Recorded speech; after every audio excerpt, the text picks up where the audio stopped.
दोस्तों 1999 जून का महीना खत्म होने को था। दिल्ली में सूरज आग बरसा रहा था और कारगिल में इंडियन आर्मी के वीर जवान पाकिस्तानी आर्मी बुरी तरह इंडियन आर्मी के हाथों धूल चाट रही थी। कारगिल के जमीन के साथ साथ डिप्लोमेटिक जमीन पर भी जोरों शोरों से लड़ाई जारी थी।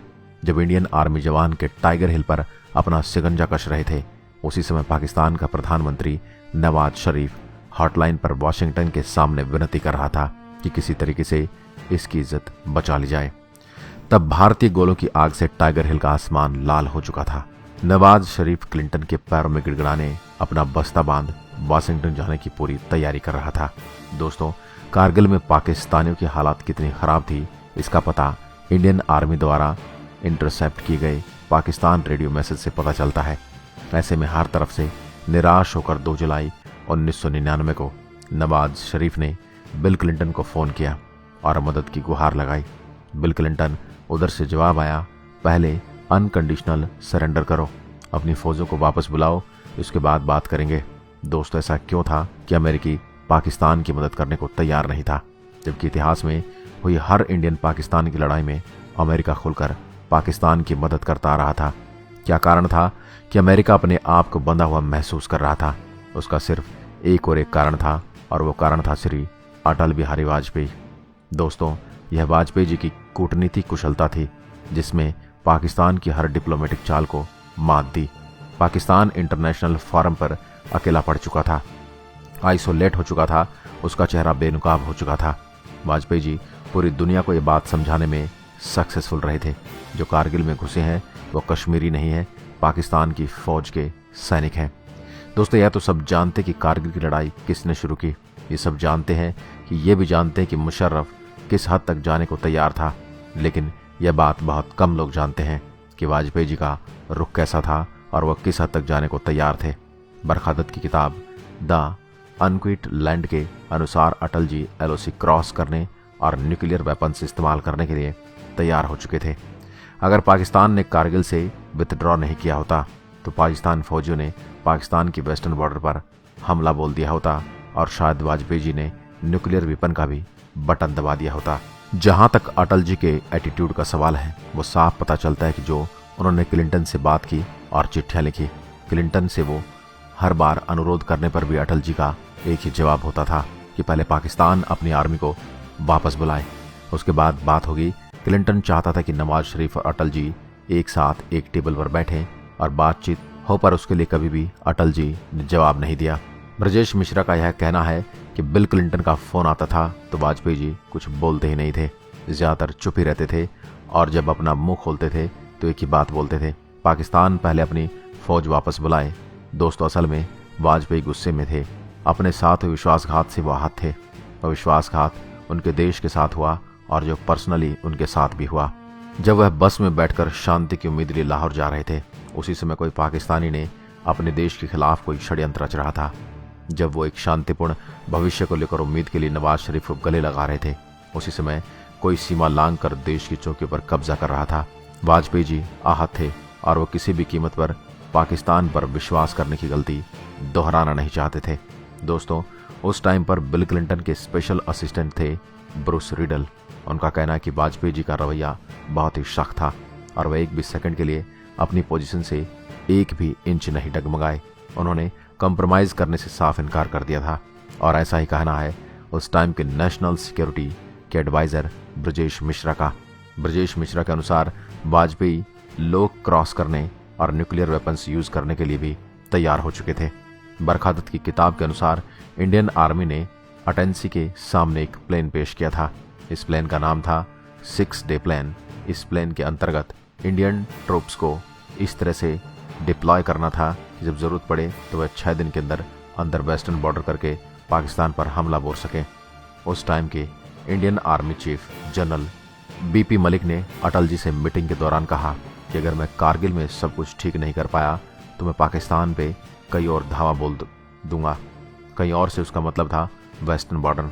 अटल जी की सहमति से जनरल BP मलिक ने अंडमान निकोबार पर तैनात इंडियन आर्मी के एक ब्रिगेड को यह ऑर्डर दिया कि वह वेस्टर्न बॉर्डर की तरफ रवाना हो जाए। साथ ही उन्होंने बंगाल की खाड़ी में तैनात मौजूद इंडियन नेवी को यह ऑर्डर दिया कि अरब सागर की तरफ चल पड़े। बिल क्लिंटन और अमेरिकन एडमिनिस्ट्रेशन वाजपेयी जी का एटीट्यूड देखकर बड़े हैरान थे और वे समझ चुके थे कि इंडियन के साथ दाल नहीं गलने वाली, और ये भी समझ चुके थे कि किसी भी हालात में वाजपेयी जी पाकिस्तान के साथ डिडक्शन टेबल पर नहीं बैठने वाले। क्लिंटन एडमिनिस्ट्रेशन को लिखे गए एक सीक्रेट खत में वाजपेयी जी लिखते हैं, आप परेशान मत होइए, हम अच्छे से जानते हैं कि इन पाकिस्तानियों से कैसे निपटना है। इस चिट्ठी को पढ़ अमेरिकन एडमिनिस्ट्रेशन में घबराहट एकदम बहुत ज़्यादा बढ़ गई थी और बिल क्लिंटन ने तुरंत यूएस सेंट्रल कमांड के कमांडर एंथनी जिनी को तुरंत पाकिस्तान के लिए रवाना कर दिया था। एंथनी जिनी पाकिस्तान पहुंचते ही सबसे पहले मुशर्रफ से मिले और जब वे मुशर्रफ से मिले तो मुशर्रफ बगलें झाँक रहे थे कि मुंह नहीं दिखा पा रहे थे। वो जिन्नी की आंखों में देखकर बात नहीं कर पा रहे थे। उनके पास कहने को कुछ नहीं था। उनके पास जिन्नी के किसी भी सवाल का जवाब नहीं था। वो जिन्नी के हर सवाल पर वही रटा रटाया राग रग रहे थे कि इंटरनेशनल कम्युनिटी और अमेरिका को कश्मीर के इशू पर ध्यान देना चाहिए, इंटरफेयर करना चाहिए, दखल देना चाहिए। जब मुशर्रफ बार बार यही राग गा रहे थे तब जिन्नी ने गुस्से में जल्द कर कहा कि मैं यहाँ कश्मीर की बात करने नहीं, कारगिल की बात करने आया हूँ। मुझसे बात करनी है तो कारगिल की बात करो, वरना मैं वापस जा रहा हूँ। वहाँ वाजपेयी जी बैठे हैं, वह एक बटन दबाकर पूरे पाकिस्तान को तहस नहस कर देने की हिम्मत रखते हैं। मिनटों में पाकिस्तान को शमशान घाट बनाकर रख देंगे। अगर कल को कुछ ऐसा होता है तो पाकिस्तान बर्बाद होता है, क्या तुम पाकिस्तान की बर्बादी की जिम्मेदारी अपने सर लोगे? लोगों का कहना कि जिन्नी ऐसा कहा तब मुशर्रफ की आंखों में आंसू थे। मुशर्रफ ने शब्दों में बयान नहीं किया, लेकिन उनकी आंखों को देखकर लग रहा था कि मुशर्रफ अपनी गलती का एहसास कर चुके थे। मुशर्रफ को उस समय एहसास हो चुका था कि उसने कितनी भारी गलती की है कारगिल में अपने फौजियों को भेजकर।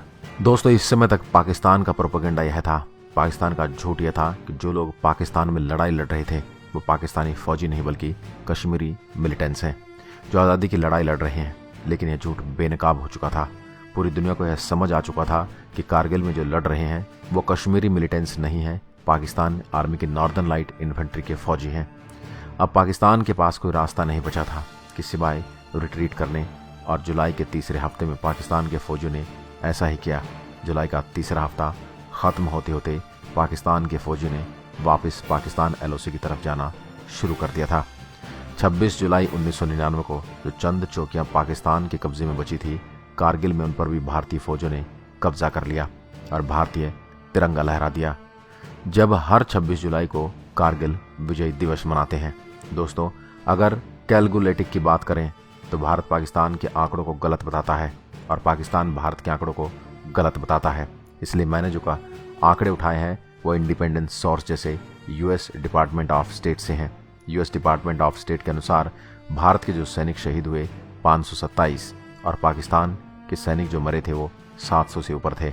दोस्तों, यह 700 का मौत का आंकड़ा है जिस पर पाकिस्तान पर विवाद है। मुशर्रफ का कहना है कि पाकिस्तानी फौजी जो मरे 600 के आसपास थे, वहीं नवाज शरीफ का कहना है कि पाकिस्तानी फौज जो मरे हैं वो 4000 से ऊपर थे।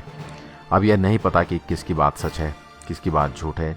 मुझे तो नवाज शरीफ की बात ज़्यादा सच लगती है, क्योंकि पाकिस्तानी फौजियों की जो हालत हुई थी उससे तो यही लगता है कि पाकिस्तानी फौजी मरे। दोस्तों, आपको यह जानकर आश्चर्य होगा कि पाकिस्तानियों ने अपने फौजियों की लाश लेने से इनकार कर दिया था। दोस्तों, दुनिया के किसी भी देश का पहला उसूल यही होता है कि अपने फौजियों को घायल, जिंदा या जो मर चुके हैं उनको वापस अपने देश में लाया जाए और प्रॉपर ब्रियल दिया जाए। लेकिन पाकिस्तान इतना गिरा हुआ देश है, इतना जलील देश है कि उसने अपने सैनिकों की लाशें लेने से भी मना कर दिया, उनको पहचानने से भी इनकार कर दिया, जबकि इंडिया ने शिनाख्त कर दी थी। इंडिया को उनके आईडी कार्ड मिले थे। दोस्तों, वीर हमारे देश के जो वीर जवान शहीद हुए उसका आंकड़ा है 350 के आसपास। उनमें से कई वीर जवानों को मरणोपरांत पुरस्कारित भी किया गया। उनमें से कुछ का नाम है captain Vikram Batra, 13 JAK rifle Paramvir Chakra. इन्होंने यह नारा दिया था कि यह दिल मांगे more. Lieutenant Manoj Kumar Pandey, 11 Gorkha rifle Paramvir Rajesh Singh Adhikari, 18 grenadiers Mahavir चक्र।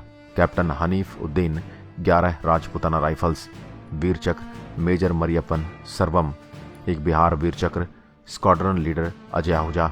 Indian air force Vir Chakra havildar Chunnilal, 8 Jack वीर चक्र हवलदार चुन्नीलाल को 7 सेना मेडल फॉर ग्रेनेडियल भी दिया गया और साथ ही इनको अशोक वीर चक्र से भी सम्मानित किया गया।